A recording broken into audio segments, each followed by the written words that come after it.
Context and background should always make us pause when we consider the meaning or interpretation of symbols, and especially word symbols like the stories and teachings of Scripture.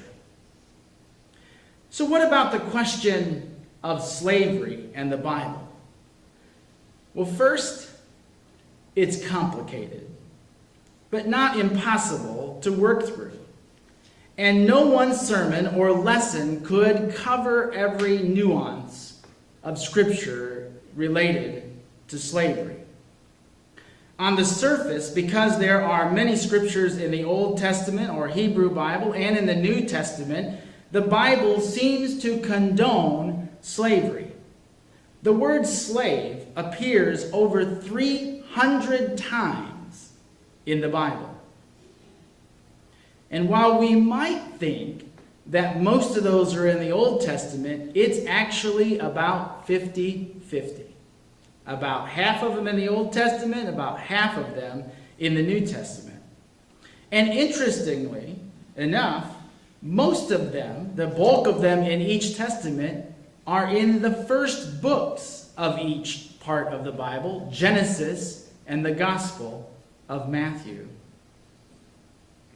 We have scriptures like this from Leviticus. You shall not rule over them, your slaves, with harshness, but shall fear your God. As for the male and female slaves whom you may have, it is from the nations around you that you may acquire male and female slaves. You may also acquire them from among the aliens residing with you, and from their families that are with you, who have been born in your land, that they may be your property. So says the law in Leviticus. So you can have a slave of anybody who is not of your own nationality.